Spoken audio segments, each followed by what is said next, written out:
Buen día, bienvenidos al curso Economía de la Educación. En este curso, que consta de 4 módulos, vamos a analizar primero algunos conceptos básicos de la economía. Esa va a ser esta primera parte, este primer módulo, y luego vamos a ver cómo la educación se interrelaciona con la economía. Primero, desde el punto de vista de las familias que toman las decisiones, después desde el punto de vista de su impacto en las empresas y el proceso mismo de la educación, y finalmente vamos a discutir el espacio que existe y las razones que existen para hacer políticas públicas en educación. Como les mencioné en este primer módulo, vamos a hablar de principios básicos de la economía y su relación con la educación. Vamos a hablar primero de conceptos básicos fundamentales como el PBI y la inflación, y luego vamos a ver la interrelación de la educación con el crecimiento de largo plazo en una economía. Primero, pasemos a explicar qué cosa es el PBI. El PBI es fundamentalmente el valor de bienes y servicios finales.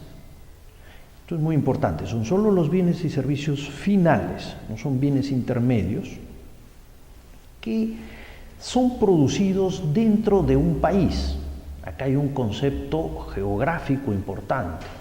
Son los bienes y servicios finales producidos dentro de un país en un periodo determinado de tiempo. Esto es un flujo que tenemos ya sea en un trimestre, en un mes o en un año. Existen 3 formas de medir el PBI. La primera es por origen. Fundamentalmente ahí tenemos que analizar los sectores productivos y ver cuánto es lo que se ha producido en cada uno de estos sectores. Luego podemos verlo por destino. Y aquí básicamente lo que hay que ver es en qué se ha usado, si ha sido para consumo, si ha sido para inversión, si ha sido para exportaciones. Hay que descontar en este caso también, cuando vemos el lado de destino, qué bienes hemos importado del exterior. Y luego finalmente por el lado del ingreso.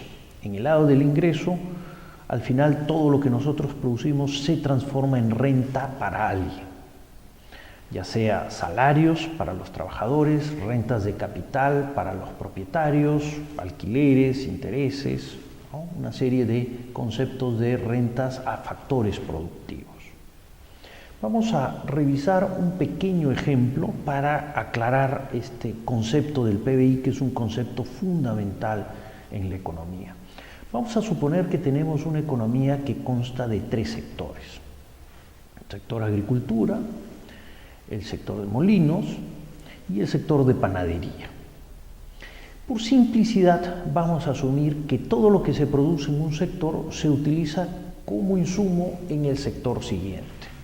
Entonces, el único bien final en esta economía son los panes producidos por la industria de panadería, que es la última fase en la etapa productiva.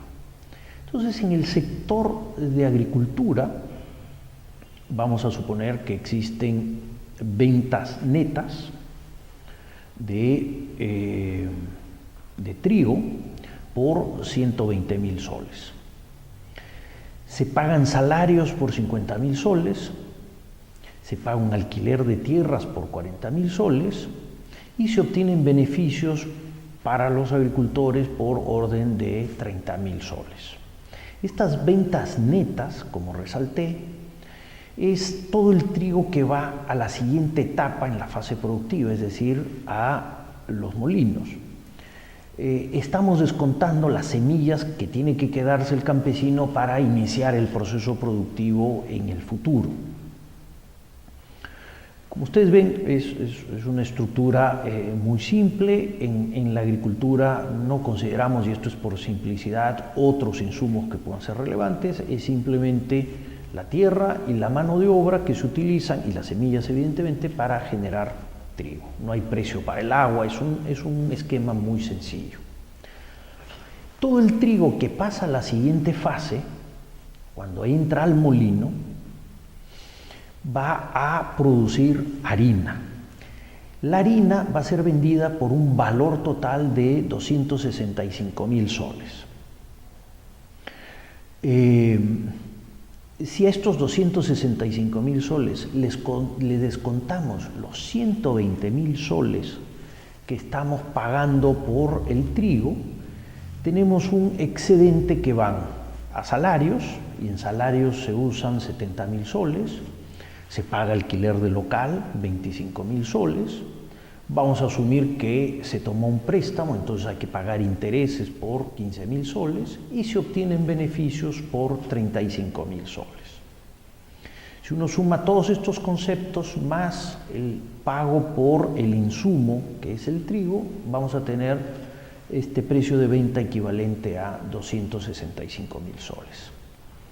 ¿Qué pasa si viene un aumento de salarios en esta industria? Bueno, va a depender qué tipo de industria es. Si es una industria muy competitiva donde no se pueden subir precios, esto va a implicar menos beneficios. Si es una industria en la cual se trasladan precios, el precio de venta va a poder incrementarse manteniendo los beneficios en el nivel. Pero ¿no? Pongamos una situación estable en la cual tenemos estas cifras. Finalmente, la harina que se produce en el molino pasa a panadería, la última etapa productiva, y de acá los panes que se producen van directamente al consumidor. La venta total de panes a los consumidores representa un total de 380.000 soles. Además de las compras que se hacen de harina, que es el insumo básico para hacer el pan, se pagan salarios por 60.000 soles en esta industria, hay intereses por un préstamo equivalentes a 20.000 soles y se obtienen beneficios por 35.000 soles en esta industria. Como ustedes ven, es un ejemplo muy simple. Entonces vamos a ver ahora los distintos conceptos de cálculo de PBI que hemos analizado antes, por origen, por destino y por ingresos. En esta tabla podemos ver cómo descomponemos nosotros todo este proceso productivo en los tres sectores. Hemos dicho que el PBI son los bienes y servicios finales que van directamente al consumidor, que se producen en una economía, en un país, dentro de un periodo de tiempo determinado. En nuestro ejemplo, el único bien final que existe son los panes, y se venden por un orden equivalente a 380.000 soles. Por tanto, cuando vemos el destino, vemos que el PBI es equivalente a 380.000 soles. ¿Qué pasa cuando vemos el origen y vemos los distintos sectores productivos? Entonces podemos ver agricultura, por ejemplo. En el caso de agricultura hay 120.000 soles, no hay ninguna compra intermedia, por lo tanto el valor agregado de la industria o el sector agricultura es de 120.000 soles. Esto es nuestro valor agregado. Este valor agregado va a retribuir factores productivos, salarios, intereses y beneficios. En el caso de agricultura no se pagan intereses y tenemos salarios por 50.000, alquiler por 40.000 y beneficios por 30.000. Pero en agricultura, repito, el valor agregado es equivalente a las ventas netas porque no hay ninguna compra intermedia. Pasemos al segundo sector, molino. En este sector tenemos 265.000 soles de ventas, hay compras intermedias equivalentes a 120.000 soles, por lo tanto su valor agregado es de 145.000 soles. Estos 145.000 soles se van a repartir en retribución a los distintos factores productivos, ¿no? 70.000 a salario, 25.000 a alquileres, en este caso sea intereses por 15.000 y finalmente beneficios por 35.000. Finalmente el último sector El sector que produce panes que se venden al público genera ventas o valor bruto de producción por 380.000 soles. A esto hay que descontarle las compras intermedias, que son 265.000, y le queda como restante, como valor agregado, 115.000 soles. Entonces, en este caso, nosotros tenemos que sumar el valor agregado generado en cada uno de los sectores de la economía. Y si sumamos el valor agregado de la agricultura, 120.000, molinos, 145, y finalmente panadería, 115.000, nos da como resultado 380.000 soles. Es exactamente igual a lo generado en el destino, ¿no? Los bienes finales. Finalmente, el último concepto es el de ingresos. En el caso de ingresos, nosotros podemos ver que todo lo que representa salarios, todo lo que representa alquileres, intereses y beneficios van a dar un total de 380.000 soles. Entonces, así es como nosotros calculamos nuestro PBI. En una economía bastante más compleja, en la cual existe interrelación con el sector externo, en el cual hay factores productivos que vienen del exterior, hay que tomar esto en cuenta para descontar lo que va efectivamente como ingreso a las personas. Entonces, el PBI no necesariamente es igual a los ingresos. O sea, hay que pagar estos factores productivos que vienen del exterior. Otro tema importante son las importaciones y las exportaciones. Esto también genera diferencias entre el destino y el origen. El origen es el valor agregado de lo que producimos, pero el destino es lo que nosotros consumimos en nuestro país. Entonces, a veces consumimos nosotros importaciones que no son producidas y no hay que contabilizarlas. Producimos nosotros bienes que no son consumidos internamente, son las exportaciones. Entonces, esto genera también diferencias relevantes. Y finalmente, cuando interviene el Estado, coloca impuestos. Entonces, estos impuestos, tanto los directos como indirectos, generan diferencias entre el total de lo que se produce en un país y los ingresos que finalmente reciben la población. Pero si eliminamos sector externo y sector gobierno, vamos a tener una equivalencia exacta entre origen, destino e ingresos. Otro concepto fundamental es el concepto de la inflación. La inflación es el aumento sostenido de precios en una economía.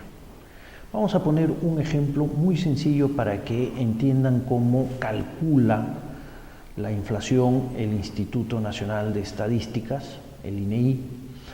Y en este caso vamos a poner un ejemplo en base a dos productos y vamos a tomar 2 años. Vamos a asumir que solo se consume pollo y camote. Y vamos a tomar el año 2009 y el año 2010. Entonces, el precio del pollo en el 2009, que es nuestro año base, es de 8 soles por kilo. Y en el 2010 es de 8,5 soles por kilo.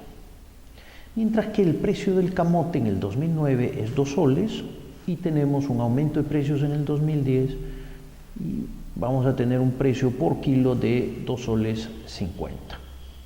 Las cantidades son en el 2009 10 kilos y en el 2010 11 kilos para el caso de pollo. Y en el caso del camote vamos a pasar de 10 kilos en el 2009 a 12 kilos en el 2010. A nosotros en principio no nos interesa lo que ocurre con las cantidades. El consumo está subiendo porque aumenta nuestro consumo de kilos, pero también porque está aumentando los precios. Nuestro consumo en soles nominal está subiendo por ambas razones. Pero nosotros tenemos que aislar el efecto del mayor consumo de kilos, del consumo real de los bienes y concentrarnos cuánto más estamos gastando porque han aumentado los precios. Para hacer esto, nosotros tomamos un año base en el cual fijamos la canasta de consumo. En base a esta canasta de consumo construimos, como podemos ver al lado derecho de la tabla, el índice de las PEIRES. El índice de las PEIRES consiste en, como les dije, tomar la canasta de consumo en el año base y ver qué ha ocurrido con los precios. Entonces, mantengo para el año 2010 o cualquier otro año que yo quiera evaluar, mantengo mi consumo, mi canasta de consumo de mi año base, que es el 2009. Entonces, a través de distintas fórmulas, nosotros, como podemos ver en la diapositiva, nosotros podemos resumir nuestro índice de las PEIRES al año 2010 en qué es lo que ha ocurrido con el precio del pollo 2010 frente al precio del pollo 2009 multiplicado por la participación del pollo en la canasta total. En el año base 2009, evidentemente. Y a esto le sumamos el aumento del precio del camote 2010 versus precio del camote 2009, multiplicado por la participación del camote en el año base, en el año 2009. Si nosotros utilizamos los números que tenemos, están en la tabla, en la fórmula, podemos ver que el índice de precio de las PEIRES 2009, año base, va a ser 1 o 100 si lo multiplicamos por 100, y para el año 2010 va a ser de 1.10 o 110 si lo multiplicamos por 100. Esto quiere decir entonces que la inflación, que es el aumento proporcional de precios que vemos a lo largo del tiempo, la inflación en el año 2010 va a ser de 10%. Siempre se compara la inflación con el año anterior o con el año base. Si lo comparamos con el año base va a ser inflación acumulada. Si lo comparamos con el año anterior es inflación anual. En cualquier caso, siempre debemos tener en cuenta que tenemos que mantener constante la canasta de consumo. Ahora, las personas varían sus patrones de consumos a lo largo del tiempo. Hay innovación tecnológica, existen cambios en preferencias y todo eso hace que la gente vaya cambiando sus patrones de consumo en el tiempo.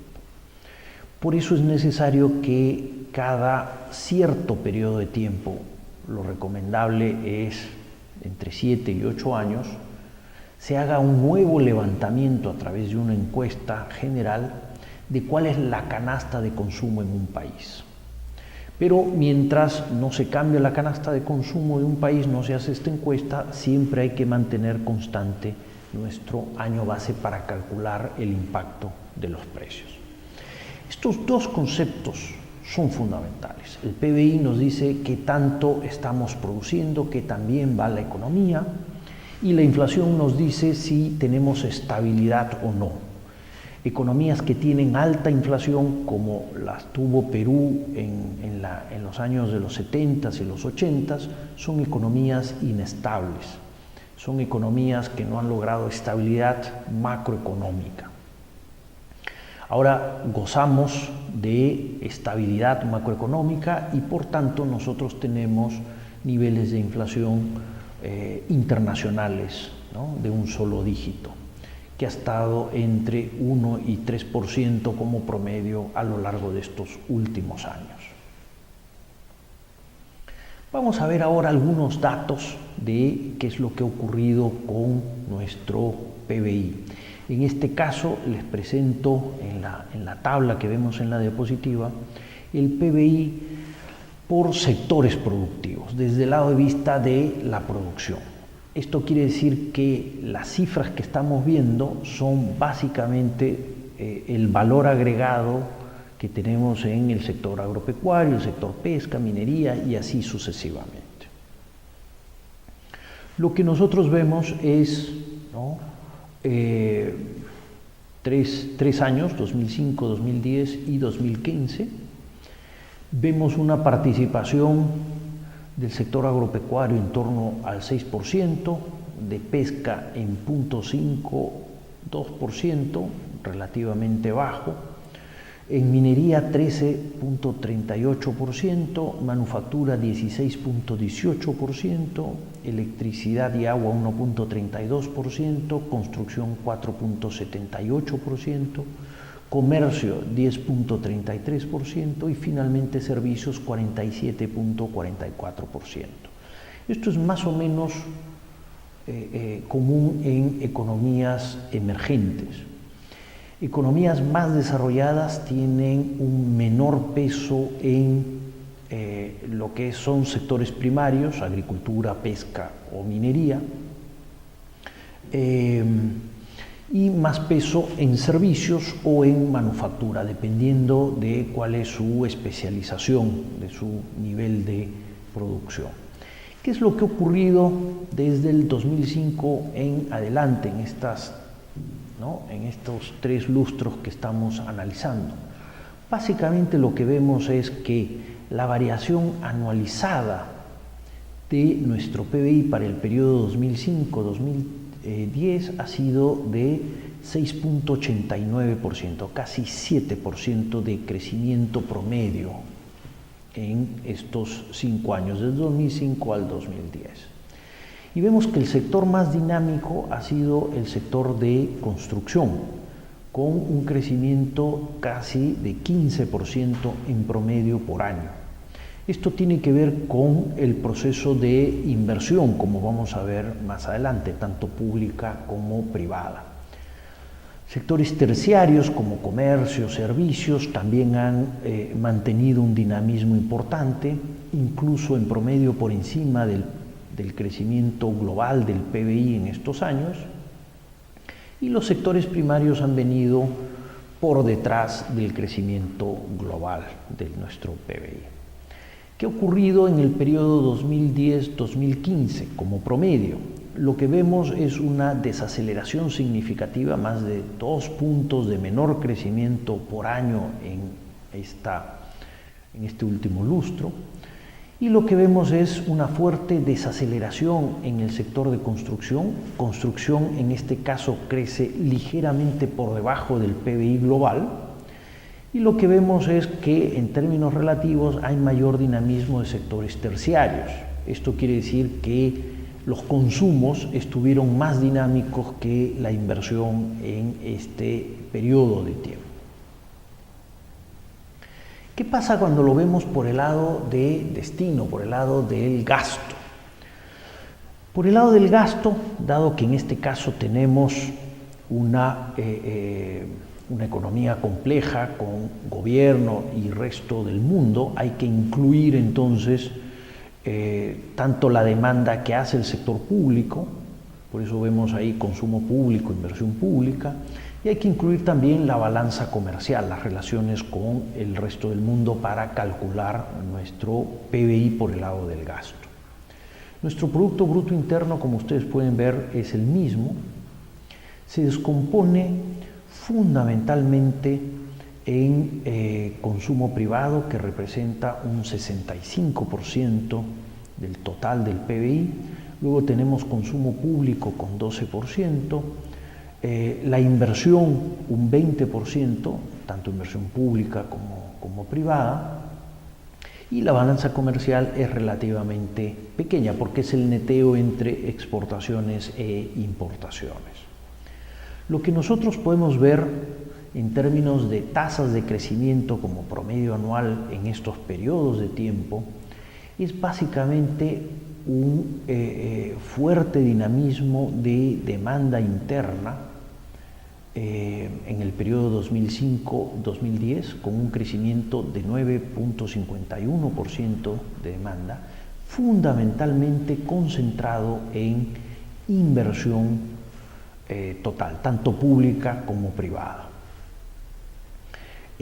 La inversión crecía a un ritmo de 18,9%, casi 19% en este periodo.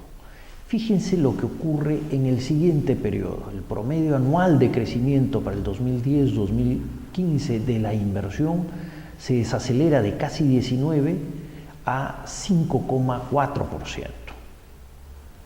Una desaceleración significativa.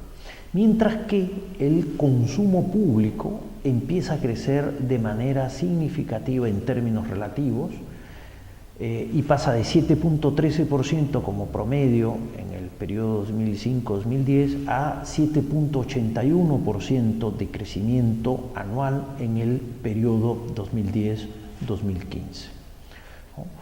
El consumo privado se ralentiza también en tasas de crecimiento, deja de ser tan dinámico como habíamos observado en el periodo anterior. Acá lo resaltante es que se desacelera fuertemente la inversión tanto pública como privada en este último lustro.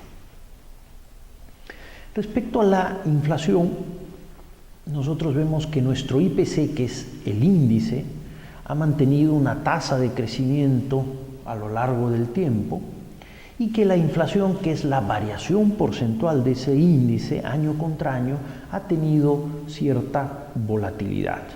Podemos ver, por ejemplo, en el año 2008 una inflación promedio de 5,8%. En ese momento del tiempo tuvimos un fuerte aumento del precio de petróleo y precio de insumos importados muy relevantes en el consumo, trigo, maíz, que tuvieron impacto en productos manufactureros que utilizan eso como insumos. Todo lo que son harinas, aceites. Asimismo, el aumento del precio del maíz tuvo un incremento importante en el precio del pollo. El precio del pollo es fundamental para ver la dinámica de corto plazo porque es el producto que más consumimos nosotros en nuestra dieta, en nuestra canasta de consumo. Pero en general, como podemos ver, la inflación ha estado en torno al 3% como promedio, con ritmos, ¿no? Sacando el año 2008, con ritmos bastante razonables, bastante reducidos. Vamos a analizar ahora el proceso de creación de nuestra actividad económica, de nuestro PBI. Y vamos a empezar, nosotros teníamos al inicio un ejemplo muy sencillo de sectores productivos, no había sector externo, no había gobierno, vamos a empezar de esa manera. Tenemos nuestras empresas, que son las que producen, y tenemos nuestras personas naturales, nuestras familias, nuestros consumidores, que son los que compran. Entonces, en la parte de arriba de este gráfico, podemos ver el flujo de actividad que existe entre las empresas y las familias. Las empresas venden bienes y servicios finales a las familias. En nuestro ejemplo era solo el pan, pero evidentemente las personas consumen una serie de productos y servicios. Entonces todos estos productos, bienes y servicios finales van a las familias. Este es un flujo real. Y las familias pagan con dinero, con soles, por la compra. Este es un flujo monetario. En este flujo monetario es que nosotros identificamos qué está pasando con la inflación, ¿no? Mantenemos constante nuestra canasta y vemos qué está ocurriendo con los precios en nuestra economía. ¿De dónde sacan las personas la plata para poder pagar por estos bienes y servicios que consumen? Básicamente de los ingresos que reciben por los factores productivos que están dándole a las empresas para que puedan producir. Fundamentalmente, trabajo y capital. Entonces, en el lado de abajo del gráfico podemos ver un flujo real. Un flujo real que son el capital, las horas de trabajo que las familias le entregan a las empresas para que produzcan y las empresas retribuyen con un flujo monetario. Este flujo monetario son salarios, dividendos, ¿no? Alquileres, intereses de préstamos que le pueden dar las familias a las empresas para producir. En un mundo más complejo con sistema financiero hay intermediarios financieros que están en el medio y la actividad financiera también ofrece bienes y servicios finales a los consumidores, servicios financieros a los consumidores que hay que contabilizar. Pero en este esquema sencillo, básicamente lo que tenemos es eso. Ahora, ¿qué pasa cuando nosotros incluimos al gobierno y al sector externo en este esquema? El gobierno interactúa con nuestra economía.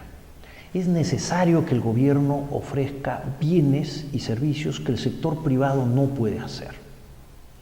Los bienes y servicios fundamentales son bienes públicos puros que cualquier forma, cualquier organización de gobierno, de Estado, tiene que ofrecer a su sociedad. Y esto tiene que ver básicamente con temas de seguridad, con temas de justicia, con temas de defensa. Estos son bienes públicos puros. Entonces hay que organizarse en la sociedad y tener una estructura de gobierno que pueda llevar adelante este proceso productivo, porque el sector privado no lo va a hacer. Otros bienes públicos puros tienen que ver con salud pública, tienen que ver con infraestructura básica, que el sector privado no lo va a hacer en la cantidad y calidad que requiere. Existen otras intervenciones del gobierno que tienen que ver con regulación, que tienen que ver con cierta intervención en las actividades, ¿no? Protección, apoyo a clases vulnerables. Son temas fundamentales del Estado, pero en términos de analizar cuál es la actividad económica, no tienen impacto directo. Hay otros bienes que sí produce el Estado y sí ofrece a empresas y familias, que no son bienes públicos puros, pero que tienen externalidades muy importantes en la economía. Por ejemplo, educación. Educación es el ejemplo básico de un bien que no es público, pero que tiene importantes externalidades. Un bien público no quiere decir que sea un bien que es producido por el sector público. No, un bien público por naturaleza es un bien que no puede ser apropiado directamente por una persona. No hay posibilidad de excluir de su disfrute a las personas, y no tiene rivalidad en el consumo. Por ejemplo, la seguridad. Si tenemos una buena policía que da seguridad a los individuos, entonces esa seguridad sirve para proteger a todos los individuos y no afecta que una persona disfrute de este servicio de seguridad como que otra persona también pueda disfrutar. No podemos excluir a nadie de esto, porque la policía está ahí y realiza su labor de vigilancia en las calles para brindar seguridad a la gente. Entonces, como es muy difícil excluir y no hay rivalidad en el consumo, se genera esta figura de bien público. La educación no es un bien público puro, porque la educación sí se la apropia a la persona. Si le brindan educación a una persona, esa persona se apropia de eso y le sirve para generar ingresos futuros. Hay posibilidad hasta cierto nivel, con ciertos parámetros, de que no exista rivalidad. De hecho, en términos de educación, beneficia el tener gente que discuta los temas en clases muy pequeñas no son óptimas, clases demasiado grandes tampoco son óptimas, existen tamaños óptimos. Entonces, en ciertos niveles no hay rivalidad en el consumo, pero sí hay posibilidad de exclusión, y la persona que obtiene eso sí obtiene beneficios directos en el futuro por aumento en el capital humano, en la especialización, en mayores habilidades que adquiere para el futuro. Pero como tiene una muy importante externalidad, entonces el Estado interviene activamente en brindar educación pública. Existen distintos métodos de brindar educación pública, lo vamos a discutir más adelante, pero se requiere una intervención del Estado. Ahora, ¿qué hace el Estado para financiar toda esta actividad, todo este este despliegue de sus funciones, ¿no?, tanto normativas, pero fundamentalmente en ofrecer bienes y servicios públicos, bueno, tiene que cobrar impuestos. Y estos impuestos pueden ser impuestos indirectos que se cobran a las transacciones, por ejemplo el IGB, impuestos selectivos al consumo, o pueden ser impuestos directos que se cobran a los ingresos de las personas, ¿no?, impuesto a la renta fundamentalmente, y con eso el Estado financia. Luego tenemos el sector externo. El sector externo brinda bienes y servicios que son consumidos por nuestras empresas, nuestras familias, esas son las importaciones, y el sector externo compra bienes producidos por nuestras empresas, esas son las exportaciones. También hay posibilidad de tener intercambio de factores productivos, migrantes peruanos que se van al extranjero y envían remesas, envían transferencias a sus familias en Perú, eso tiene que contabilizarse también como ingresos en nuestras cuentas externas. Cuando una empresa extranjera domiciliada en Perú, que produce en Perú y por lo tanto cuenta como PBI peruano, genera dividendos y estos dividendos son enviados al exterior, esto tiene que contabilizarse en nuestras cuentas externas como una salida de plata, remisión de utilidades al exterior, ¿no? Y esto es lo que nosotros comentábamos que generaba estas diferencias entre el PBI por origen, por destino y por ingresos.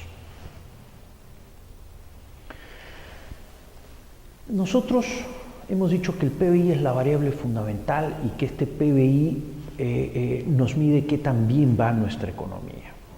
El PBI o el comportamiento del PBI se puede analizar a través de ciclos y de tendencias de largo plazo. Los ciclos económicos tienen 4 fases muy claramente definidas. El ciclo o la parte del ciclo del auge o del boom, luego viene una etapa de desaceleración de la economía, podemos terminar en recesión o si es muy severa le llamamos depresión, y luego viene la 4ª fase que es la de recuperación. Entonces, a lo largo de una tendencia de largo plazo, las economías tienen ciclos.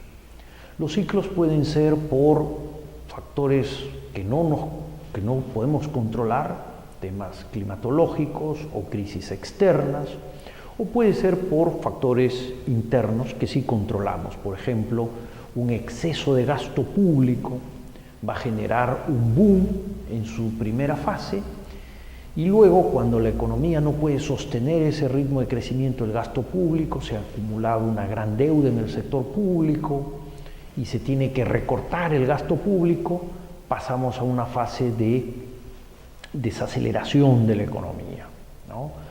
Si este desorden público es muy grande, es significativo, lo que vamos a tener son crisis fiscales en el futuro, entonces en vez de una desaceleración y recesión podemos ir a una depresión severa o podemos tener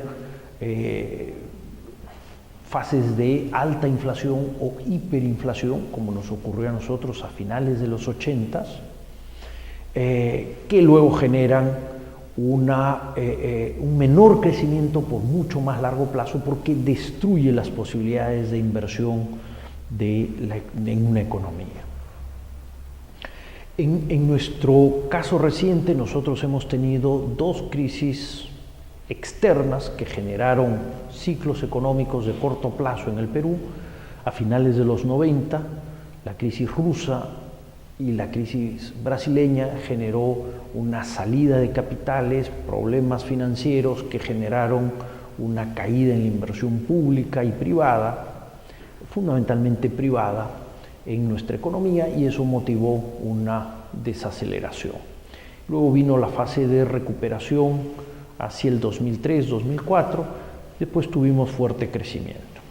La otra crisis significativa que sufrió el país fue la del 2008-2009, donde también por razones externas tuvimos una fuerte contracción de la inversión privada y pasamos de un crecimiento promedio de 8% a un crecimiento cercano al 1% en el año 2009 y luego, como era una crisis de corta duración, la economía se recuperó rápidamente para el año 2010.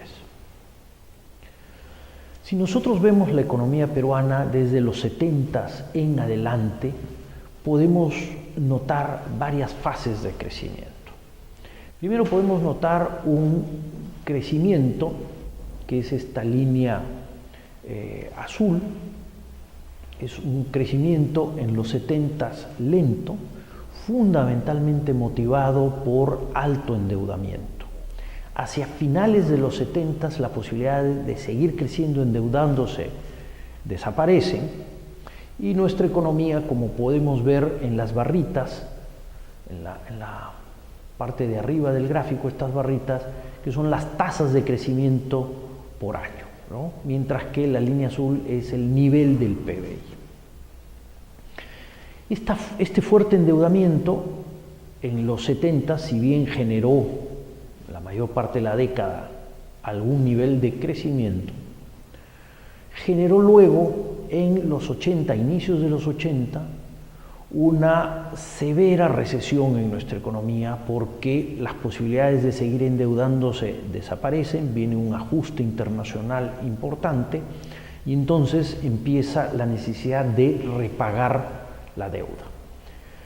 Y tuvimos, tal como se puede ver en el gráfico, 4 años con fuertes caídas del PBI. De hecho, como podemos ver, hacia finales de la década de los 80 retrocedimos y prácticamente estuvimos en nivel de PBI totalmente plano. Y evidentemente, ¿no?, tuvimos, por decisión de políticas fiscales y monetarias erróneas, tuvimos hiperinflación en esta época. En los 90 empieza un proceso de estabilización de las cuentas macro y la economía empieza a recuperarse. En los 90, en la segunda mitad de esta década, tuvimos dos crisis importantes. Una, la crisis del tequila, que tuvo en México, que tuvo algún impacto en América Latina, eso llegó poco, y luego más adelante, desde el 97, la crisis asiática, pero fundamentalmente la crisis rusa y luego la brasileña en el 98 y 99 respectivamente, tuvieron un fuerte impacto. Ahí podemos ver cómo el PBI prácticamente no creció en esos años. Hay que resaltar que, si bien es cierto, el PBI se mantuvo más o menos flat, esto fue por un fuerte incremento de exportaciones. A finales de los 90 tuvimos importantes proyectos mineros que entraron en producción y lograron compensar la fuerte caída de la demanda interna. Para que ustedes tengan una idea de la magnitud de la crisis de finales de los 90, el nivel de empleo formal del año precrisis, año 97, recién se recupera en nuestra economía en el año 2004. Si bien es cierto, empieza a crecer, pero se empieza a recuperar lo perdido y el nivel se logra recuperar recién 7 años después, en el 2004. En la última parte de este gráfico podemos ver desde el 2000 en adelante lo que ocurrió con nuestro PBI. Primero tuvimos una parte de fuerte crecimiento, pero en los últimos años de esta década, de la década del 2010, lo que hemos visto es una desaceleración en el crecimiento, motivado fundamentalmente por caídas en inversión privada y también menor dinamismo y mucha volatilidad en inversión pública. Ahora, ¿qué pasa si nosotros hacemos comparaciones de muy largo plazo con otras economías? En este caso les presentamos algunas economías de Asia y economías de América Latina. Y nos vamos desde 1950 hasta el 2016. Para comparar países, nosotros tenemos que relativizar el PBI. Primero, no podemos comparar economías que tienen distinto nivel poblacional. Por eso no podemos ver solamente qué pasa con el PBI, sino hay que ver qué pasa con el PBI por habitante o PBI per cápita. Podemos tener economías muy ricas pero con poca población y economías muy pobres pero con gran población. Por ejemplo, China tiene en términos de PBI, ¿no?, contabilizado en términos reales, en dólares, la segunda economía del mundo, pero todavía tenemos casi la mitad de población de China que vive en zonas rurales con niveles de pobreza significativos. Por tanto, su PBI per cápita no es tan grande como su PBI absoluto, que es el segundo del mundo y probablemente en unos años más va a ser el primero del mundo. Entonces, la primera corrección es PBI per cápita. La segunda corrección es, tenemos que ver cuál es el poder de compra de nuestra moneda, ¿no? Con esos soles o con esos dólares, ¿cuánto nosotros compramos? ¿No? Hay economías con niveles de precios muy altos, eso hay que corregirlo. Lo importante es cuántas chompas podemos producir, cuántas operaciones quirúrgicas se realizan. Hay que comparar con una unidad, que es el dólar, pero tenemos que corregir por el nivel de precio que existe en esa economía. Una operación al corazón debe ser lo mismo en Perú, en China o en Estados Unidos, pero los precios son distintos. Entonces, este ajuste se llama una corrección por poder de compra. Con estos dos ajustes, los PBI de los países son perfectamente comparables. Nosotros lo que vemos es que en los 50 el PBI per cápita de Perú era 3 veces aproximadamente el PBI per cápita de Corea. Recordemos que en los 50 tenemos una guerra en la península de Corea y tenemos la separación de las dos Coreas. En este caso estamos básicamente comparando solo Corea del Sur, ¿no? Una economía en guerra tenía un PBI relativamente pequeño, los recursos estaban concentrados y la fuerza laboral estaba básicamente concentrada en el tema militar. Y Perú mantiene un fuerte liderazgo en términos de PBI respecto a Corea hasta los años 80. Pero si ustedes recuerdan, nosotros en los 70 perdemos dinamismo, luego tenemos una fuerte crisis de deuda en los años 80 con caída de nuestro PBI significativo en varios años, mientras que en Corea continúan con un proceso de crecimiento constante. Hoy en día, Corea tiene un PBI per cápita que es más o menos 3 veces el tamaño del PBI per cápita peruano. En el largo plazo, mantener tasas de crecimiento constantes genera estos grandes desvíos respecto a otros países que tienen mucha volatilidad y tienen estancamiento económico, ¿no? Podemos ver que en unas pocas décadas Corea ha crecido de manera significativa, es una economía de ingreso alto, mientras que en los 50 era una economía de ingreso bajo. El caso de Singapur es igualmente relevante.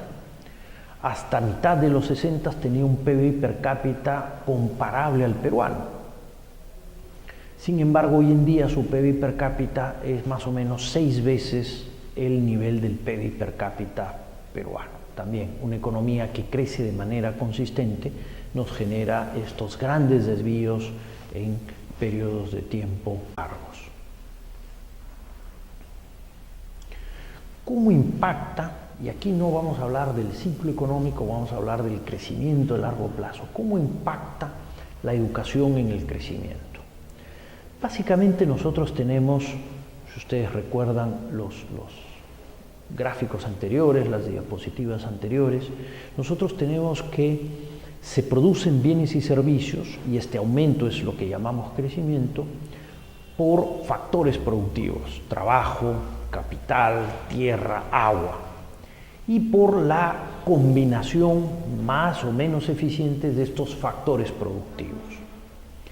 Esto básicamente es lo que nosotros llamamos cambio tecnológico, progreso tecnológico, lo podemos llamar innovación, podemos darle distintas formas, pero cuando nosotros tenemos una mejora significativa en nuestros factores productivos o los combinamos de una mejor manera, tenemos ganancias de productividad que no se incorporan en el factor productivo en sí mismo.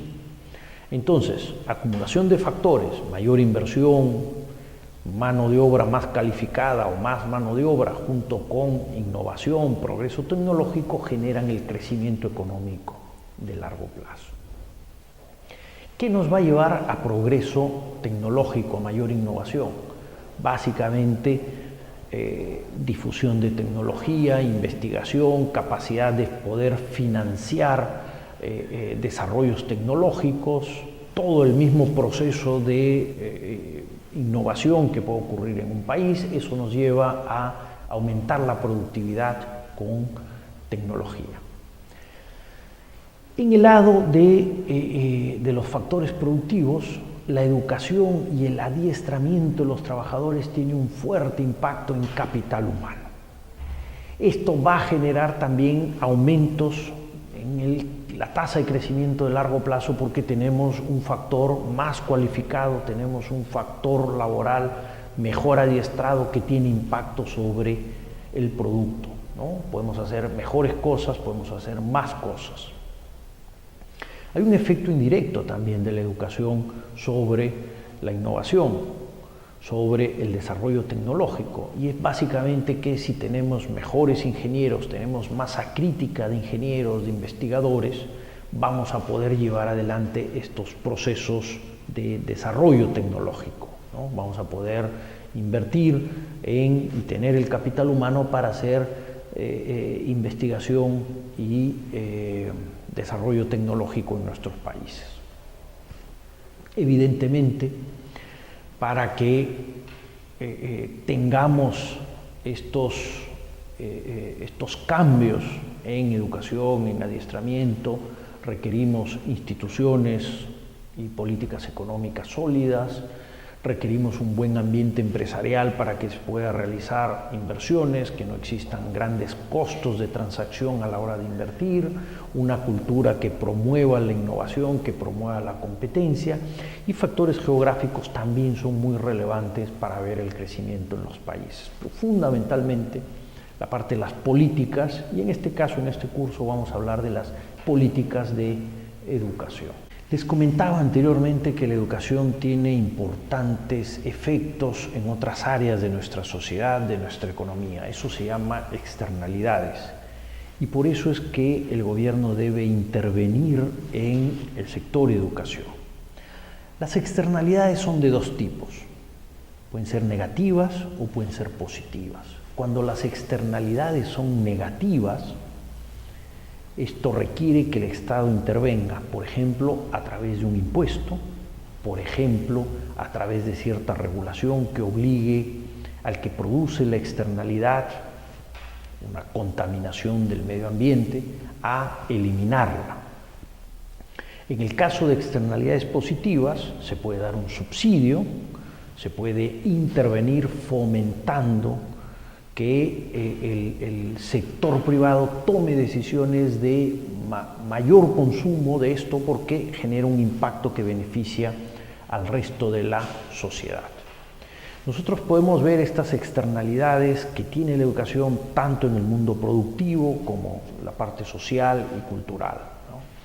Nosotros cuando tenemos una población bien educada tenemos una mayor actividad económica, los trabajadores están más motivados, más especializados, más capacitados. Se genera una mejor educación superior y esto a su vez genera impacto en investigación y desarrollo en el futuro. Se generan mejores docentes porque la interacción con los alumnos que están más preparados, ¿no? Motiva más y el docente se prepara más. Y evidentemente toda esta mayor actividad económica genera más ingresos al Estado porque recauda más impuestos y entonces puede avanzar con otros gastos importantes en salud, en infraestructura, ¿no? Entonces Las razones productivas y fiscales son muy importantes para intervenir en educación. En la esfera social lo que nosotros tenemos es que una población más educada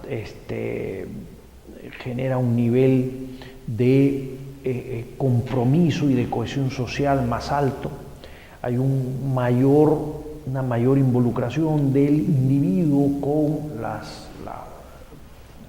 la sociedad, y evidentemente vamos a tener un mayor control y se genera mayor nivel de rendición de cuentas, porque la misma población que está bien educada exige al gobierno bienes públicos en calidad y cantidad adecuados, y además que exista transparencia en esta gestión pública, ¿no? A nivel cultural, evidentemente, esto motiva una formación de identidad cultural más sólida,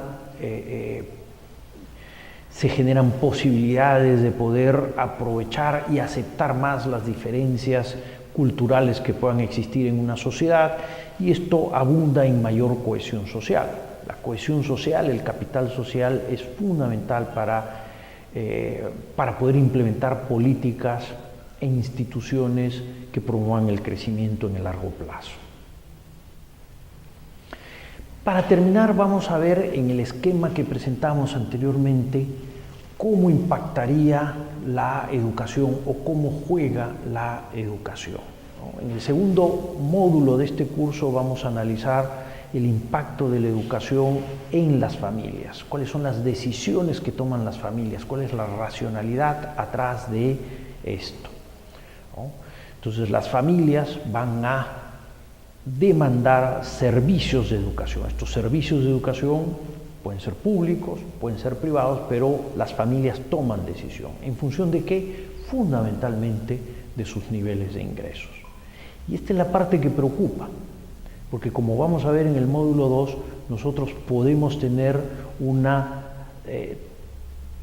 transferencia intergeneracional de ingresos, porque padres más educados, padres que generan más ingresos, van a poder darle a sus hijos mejores oportunidades de educación, generándose esta transferencia intergeneracional. Por eso es fundamental la presencia del Estado y la actividad del Estado. Luego vamos a ver qué pasa con las empresas, cuál es el impacto. En el mundo empresarial tenemos dos niveles. Un nivel que es que evidentemente podemos tener empresas educativas que brindan servicios tanto a nivel escolar, universitario o técnico superior, pero tener una población educada va a tener un impacto muy fuerte en la productividad de las empresas, como veíamos anteriormente, y esto es lo que se va a analizar en el módulo 3 de este curso. Y finalmente, el gobierno es un jugador importante en un país, en una economía, en una sociedad, e interviene, como ya vimos, a través de provisión y financiamiento de bienes y servicios públicos o no públicos, como educación, y cobrando impuestos. Entonces, las políticas públicas en educación tienen un impacto sobre el crecimiento a largo plazo de un país, y eso va a ser nuestro último módulo. Muchísimas gracias por su atención y nos vemos en el módulo 2.